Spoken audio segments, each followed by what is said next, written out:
Costco stock is down 15% over the last months. This is something that doesn't happen very often. This is one of the best stocks of all time, up 13,000%. Many people, including myself, we always pray and hope and wish Costco would ever trade at any kind of a reasonable multiple, any kind of a rational valuation, so we could even enter the stock and hold it for the long term. But that just never happens. The stock just keeps on going up. It keeps on getting more expensive. And I'm going to talk about that today. I'm going to dig deep into the valuation, try to find out if the overvaluation of Costco, if the premium is actually warranted, is it actually worth it? And I'm going to try to come up with a fair value on Costco that I believe the stock could potentially get there. I'm not going to value it at 10 times earnings and say my fair value is $80. It's not going to $80. So I'm going to try to come up with something that's somewhat fair, where we're not getting ripped off if we want to buy Costco at this level.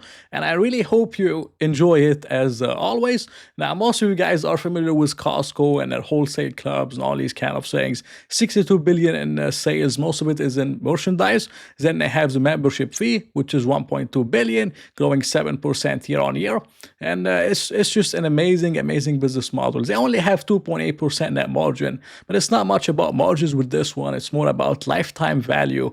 And again, they have a very deep relationship with their customers, and you could say they have a very wide moat. And it's just an amazing business in general. They have 136 million Costco members. I believe right now it's actually 140 million. So this is a lot of members for a company like Costco. The last earnings report wasn't the best. They missed on earnings per share, $4.02 versus $4.11 expected. They did put in a slight beat on revenue, which wasn't really bad at all. And they did talk about the tariffs. And this is my only hope with Costco, that maybe they get the margin squeeze or something happens with Costco, and then we can potentially get in the company. But this is what the CEO said. He said, although it's difficult to forecast the impact of tariffs, the company aims to minimize the cost increases for members, which means they could potentially eat some of the costs themselves. We're going to find out. They said a third of its US sales are from imports. Less than half of those come from China, Mexico, and Canada. Now, I'm not too sure about that because Costco has an amazing relationship with their suppliers. A lot of those brands are even their own brands, Kirkland, and they have a lot of power over those brands, higher margins, and they can mess around with them. So I'm not sure what's going to happen over here with tariffs, but this could potentially be, some kind of an amazing entry point. If they ended up eating some of the costs, it reduces margins.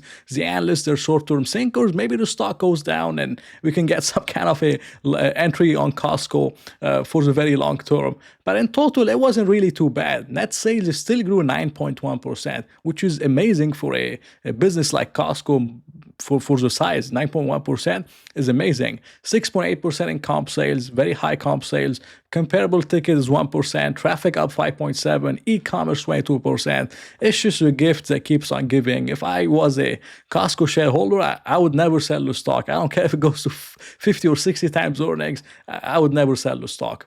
Now, the stock right now is trading at 48 PE. 48 PE, if you just look at it, is extremely overvalued. It's extremely expensive. But the biggest mistake a lot of investors make, especially value investors, is they look at 48 PE. They say, oh, the stock's overvalued because it used to trade at 27 times or 25 times in 2015. Now it's trading at 48. That means the stock is expensive. But this is not enough for us to determine that. We have to dig in a little bit deeper and try to determine if the multiple expansion from 24 PE from 2014, 2013 to now 48 times is actually justified or not. The first thing we're going to look at is their net income margins. Net income margins back then were around 1.6%. Now they're around 3%. So net income margins have almost doubled, and they did double with the multiple. This is very interesting to me. So the business did improve. It did get more profitable, and that does warrant a multiple expansion. Maybe it doesn't warrant 48 times earnings, but it does warrant some kind of a multiple expansion. We look at the return on capital. They used to be 17 to 18%. Now they're around 24, lately 27%. This is a massive expansion in return on capital, which also warrants a multiple expansion. We look at their growth in terms of earnings per share. It's still, relatively the same, 13%, sometimes 20, sometimes 13. It's the same over here, 20, 13, 12. So it's still the same. The growth hasn't really changed. Now I'm going to do a fun comparison, and it's hard to compare Costco to any kind of other stock, but I'm going to try to compare Costco with Walmart to give you some context. Now, if I look at Walmart and Costco, they pretty much have the same net income margins. Walmart's net income margin is 3%. Costco is around 2.9%. So they pretty much have the same net income margins. We look at the growth. The growth is also very similar. Costco, for example, in 2022, grew around 19%. Walmart grew 17%. Right now in 2025, Walmart is expected to grow 13%. Costco is expected to grow 12%. So they have the same net income margins. They have the same growth. And Walmart also owns Sam's Club, which is kind of similar to the Costco business model. We look at return on capital. Costco has much higher return on capital than Walmart, around 17% for Walmart, 27% for Costco. But we look at the PE ratio, even after the recent expansion in Walmart's multiple.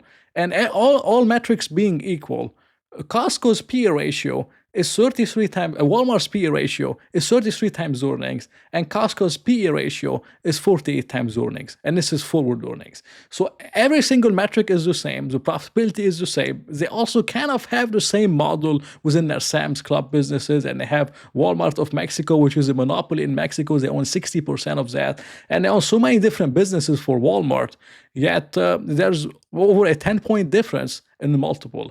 And to me, I kind of found this very interesting. Now, for my valuation model, this is what I'm going to do. I'm going to use the analyst estimates for earnings per share because they have been mostly accurate with the company. And the analysts are expecting 12% in 2025, 10% in 2026, 11, 13, 11. In my opinion, this is fair for the company. I believe this is achievable. I wouldn't bet on another 20% a year. I think 12 to 13, 12% is fair for the company, which would equate to around $28.36 in earnings per share 5 years from now. Okay, and this is what I'm going to use for my valuation model. $28.36, I'm going to use 35 PE, and I'm going to use 48 PE.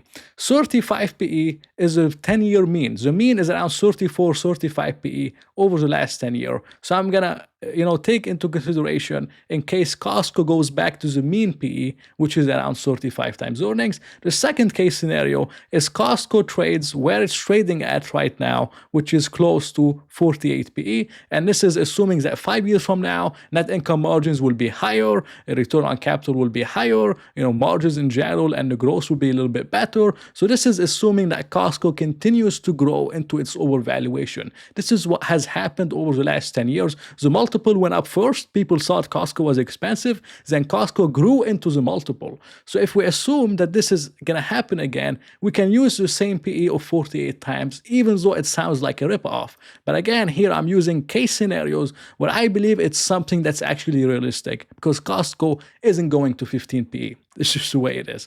So if I use 35 times earnings and using the analyst estimates, I get, when we time it by 35 PE, I get $992 per share, which is only 10% on the upside from here. This is almost nothing.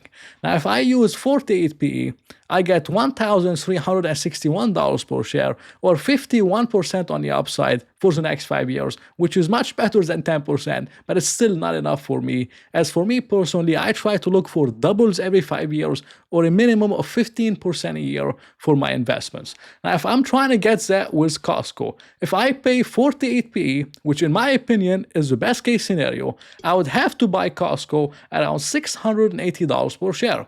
For me, kind of the base to worst case scenario is I pay 35 PE, which in this case would be $496 per share. So for me personally, if I want to start buying Costco and I'm dying to own the company, I wouldn't pay more than $700. When Costco gets around $700 or below, you're still somehow a little bit getting ripped off, but you're not getting as ripped off as you would if you're buying it right now because the stock went down 13%. I think $700 or below is a good time for a long long-term investor to kind of start averaging in the company and dollar cost average down and build your position if you want to own Costco. I highly doubt Costco is going below 500 unless the tariffs really affect the company.